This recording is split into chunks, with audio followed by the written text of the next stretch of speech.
各位街坊老友記，歡迎嚟到人民往事。如果問你喺70、80年代嘅香港娛樂圈邊一位女星，唔單止自己紅透半邊天，連佢嘅婚姻甚至懷孕生仔都可以成為全港茶餘飯後轟動一時嘅熱門話題。大家腦海裏面浮現嘅一定係第一屆香港小姐冠軍，被大家親切稱為拉姑嘅狄波拉。喺無數老友記嘅記憶裏面，1973年當選港姐冠軍嘅狄波拉，憑住機智嘅口才同埋迷人嘅外表，喺主持同演藝界紅極一時。後來佢同四哥謝賢結合，更加係當時娛樂圈嘅一段佳話。而最令人津津樂道嘅，莫過於當年佢懷上謝霆鋒嗰陣，坊間同報章雜誌鋪天蓋地瘋傳嘅各種生仔秘訣同宮廷食療傳說，簡直成為咗當年全港街坊討論度最高嘅娛樂奇聞。但拋開呢啲趣味話題，狄波拉其實係一位情商極高、極之獨立又智慧嘅女性。佢唔單止喺名利場裏面活得通透，後來更加用佢嘅大智慧，一手培養出震撼華人影壇同樂壇嘅超級天王謝霆鋒。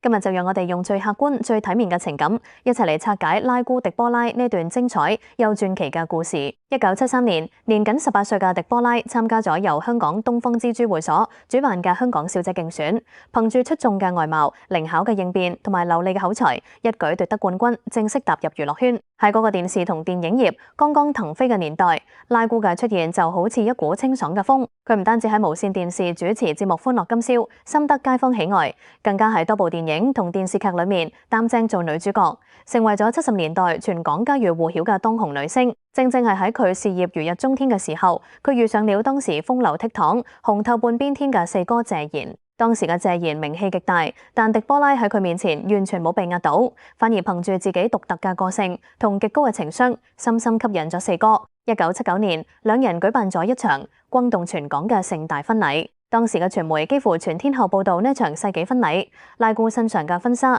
結婚嘅每一個細節，都成為咗嗰個時代香港人最津津樂道嘅話題。呢一段郎才女貌嘅婚姻，唔單止係娛樂圈嘅佳話，更加開啟咗拉姑人生裏面另一段更加傳奇嘅篇章。婚後嘅狄波拉好快就面臨傳媒同公眾對佢哋幾時生小朋友嘅極大關注。喺1980年，當拉姑準備做人嘅消息傳出之後，坊間同報章雜誌就開始鋪天蓋地咁傳出佢一套驚為天人嘅宮廷生仔秘笈。呢套秘笈最搞笑亦最精妙之處，全係於對四哥謝賢嘅飲食大改造同埋極之精密嘅時間計算。據說喺拉姑排卵期前嘅2個星期，四哥每日都要被逼食2打生蠔，再加上一件大牛扒，連續堅持半個月，務求要將男打嘅活力提升到最高。除咗飲食進補，拉姑更加算準排卵期，要求四哥喺連續3日嘅清晨6點準時起床開工做人。呢套結合咗飲食、時間同極致執行力嘅秘笈，喺當時簡直成為咗全港茶餘飯後討論度最高嘅奇聞。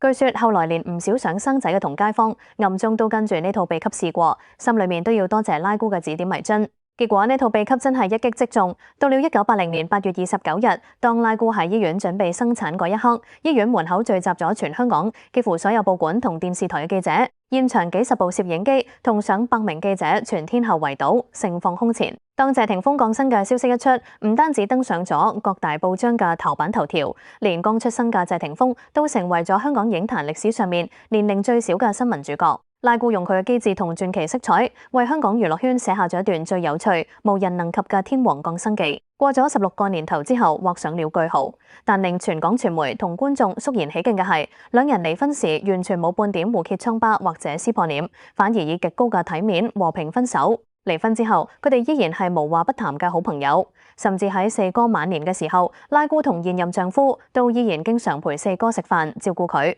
展示出一種超越世俗嘅大度同情商。而喺家庭變遷嘅風浪裏面，拉姑更加展現出一個母親嘅無私與大智慧。當時年輕嘅謝霆鋒面對極大嘅傳媒壓力同世俗眼光，踏入娛樂圈，從早期台下嘅噓聲到後嚟嘅爆紅，背後離不開拉姑默默嘅支持同教導。佢教導霆鋒點樣面對名利場嘅風浪，點樣喺鏡頭面前保持禮貌同敬業。正正係拉姑呢份堅韌同體面，讓謝霆鋒喺逆境裏面一步步磨練出剛強嘅性格。最終靠住實力橫掃樂壇同影壇，成為新一代嘅華人超級天王。縱觀拉姑迪波拉幾十年嚟嘅傳奇人生，從1973年驚豔全港嘅第一屆港姐冠軍，到轟動一時嘅宮廷生仔秘笈，再到陪伴四哥走過風雨，一手將謝霆鋒培養成一代天王。佢用自己嘅半生話俾所有人聽，咩先至係真正有大智慧嘅傳奇女性。喺名利場裏面，佢贏得起，亦放得下；喺感情與家庭裏面，佢活得體面、大氣又充滿溫情。即使歲月流逝，佢依然係嗰個講話爽朗、